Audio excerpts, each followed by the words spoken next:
Ang mga hayop o insekto ay meron ding mga paniniwala na hanggang sa ngayon ay maituturing na nagpapahiwatig o sumisimbolo sa isang papalapit na pangyayari, positibo man o negatibo.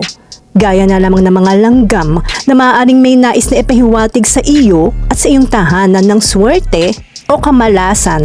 Nagbibigay din ng mga ito ng ilang pahiwatig tungkol sa mga positibo at negatibong insidente na malapit nang mangyari sa iyong buhay.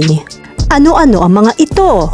Bago ko mag-umpisa ay huwag kalimutang mag-subscribe, mag-like kung nagustuhan ang topic na ito, at mag-comment para sa mga katanungan at suggestion.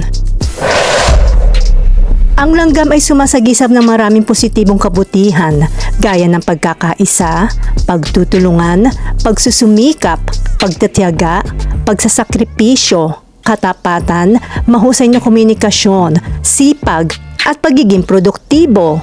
Ang langgam sa bahay ay isang magandang tanda. Ibig sabihin, paparating na ang magandang kapalaran.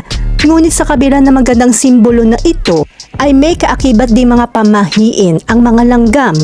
Ang itim at pulang langgam ay dalawang madalas na uri ng langgam na maaari nating makaharap sa loob ng ating tahanan.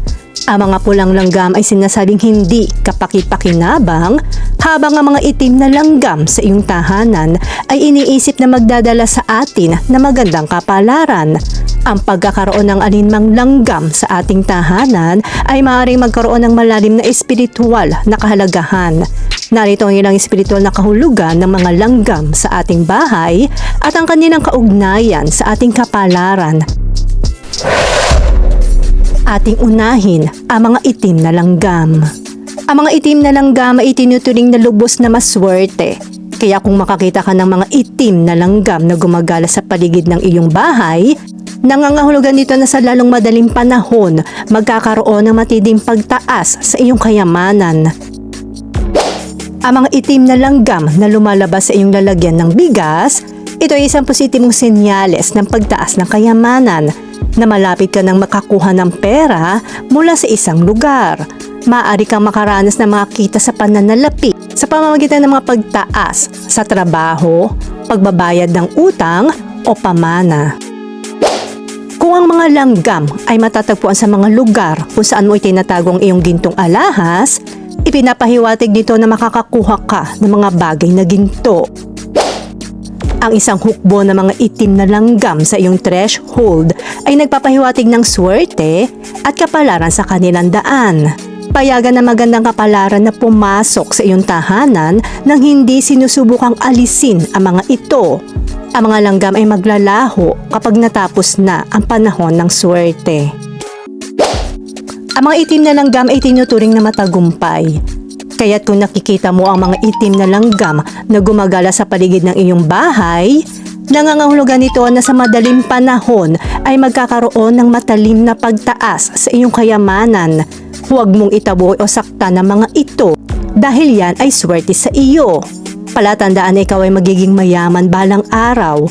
Naghihirap ka man ngayon, pero darating ang araw na darating ang swerte sa buhay mo. At kapag dumating ang swerte sa iyo, ay iwasan na maging madamot sa kapwa. Dapat ay magbahagi at tumulong sa ibang nangangailangan at huwag ding magsalita na nakakasakit sa iyong kapwa. Kung sila ay dumarami sa iyong bahay, gumawa ng mga naaangkop na hakbang upang maipakita sa kanila ang daan palabas. Ang mga itim na langgam na nagmamarcha mula sa north o hilagang direksyon patungo sa iyong bahay ay sumisimbolo ng kaligayahan at kapayapaan. Kung ikaw ay kontento at payapa sa iyong buhay, patuloy na tumungo sa mga aktibidad na nagdudulot sa iyo ng kagalakan.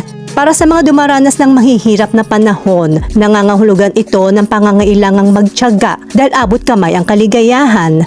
Kung ang mga langgam ay nagmumula naman sa south o timog na direksyon, ito ay nagpapahiwatig ng kita o kaperahan. Ang mga langgam na nagmamarcha mula sa silangan o east ay nangangahulugan na maaari kang makarinig ng ilang mga negatibong balita. At kung ang mga langgam ay nasa direksyon ng kanluran o west, may mataas sa pagkakataon na maaari kang mangibang bansa sa hinaharap. Bagaman ang mga itim na langgam ay tinuturing na matagumpay at nagpapahiwatig ng kaligayahan, kapayapaan at kaunlaran, hindi sila dapat naroroon sa isang malaking bilang. Kung sila ay dumarami sa iyong bahay, gumawa ng mga naaangkop na hakbang upang maipakita sa kanila ang daan palabas. Dumako naman tayo sa mga pulang langgam. Ang pulang langgam ay sumisimbolo sa evil, kaya isang malas ang dala nito sa iyo o sa iyong bahay at maaaring magbigay ng kahulugan ng pagkawala ng yaman. Kaya iwasan na magkaroon nito sa iyong bahay para di ka malasin. Ang pagdagsa ng mga pulang langgam na nagmamarcha patungo sa iyong bahay ay nagpapahiwatig ng malas at problema. Ihanda ang sarili sa mga paghihirap at maging handa sa pagharap sa mga paghihirap. Ang mga pulang langgam ay pinaniniwala ang magdadala ng masamang tanda, kaya kung nakikita mo sila sa iyong bahay, ay agad mong alisin ito. Ang pagkakaroon ng mga pulang langgam sa iyong bahay ay nagmumungkahi ng pagkawala ng pananalapi at mga pag-urong. Maging maingat sa mga nasa paligid mo, lalo na sa mga individual na nagpapakita ng tendensya ng pagnanakaw ng pera. Pangalagaan ang iyong pananalapi at panatilihing maingat. Gayunpaman, kung ang mga pulang langgam ay lumabas mula sa iyong bahay na dala-dala nila ang kanilang itlog sa kanilang bibig, ito ay isang magandang pangitain na may positibong paparating sa iyo. Ang mga pulang langgam na papalapit sa iyong tahanan mula sa direksyong silangan o east ay nagpapahiwatig ng hindi magandang balita.